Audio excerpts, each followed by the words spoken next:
for his 5 minutes of questioning. Thank you, Madam Chairwoman. And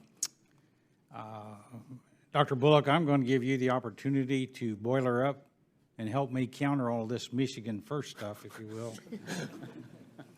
Anyway, my question really deals with having you elaborate maybe on this Joint Transportation Research Program and how that partnership between Purdue and the Indiana Department of Transportation works.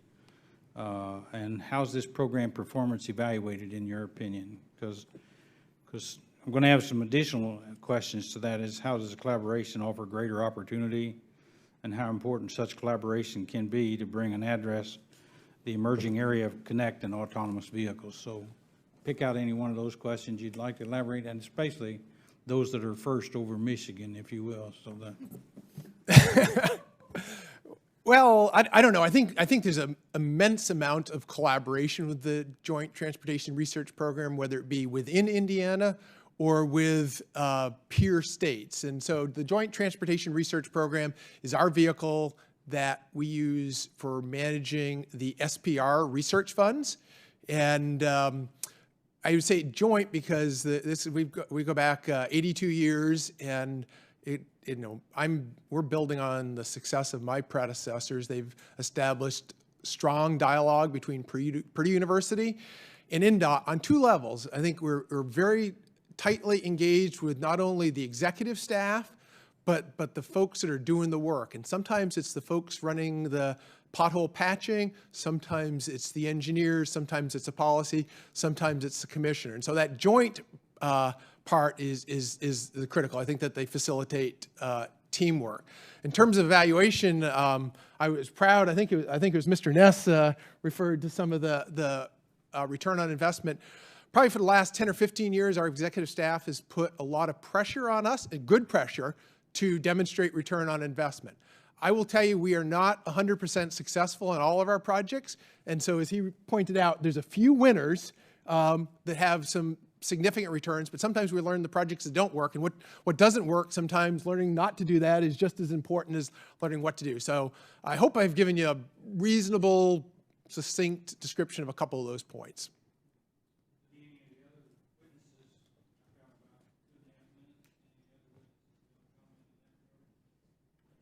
I just want to mention one thing. The Center for Connected Automated Transportation has Purdue also as a member institution. So it's not a competition.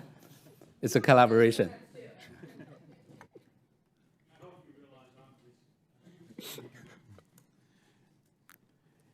And I would not, Representative, yes, I would not leave Tri-State University from the fine state of Indiana that helped springboard my education in that discussion either. But I'd also like to address that you cannot always have a positive return on investment. I agree that we learn a lot when maybe something doesn't work, so we know what not to do. And there's a lot of research that's done on behavioral type activities when you're driving and how you behave behind the wheel. How does that research help drive down deaths on the highway? And how do you measure that and how much that contribute? You may not always get that positive return on investment. However, I think as you make the tough decisions as how you distribute tax dollars across the country into various programs, you have to understand that a good research program can provide significant returns on investments.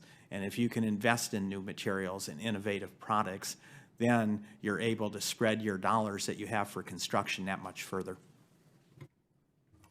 I might add that the committee, as we looked at the federal programs, including the ITS JPO, found that these programs are designed to serve the states and local governments that own and operate the highways and must deploy innovations to ensure these highways serve the interests of society and the economy.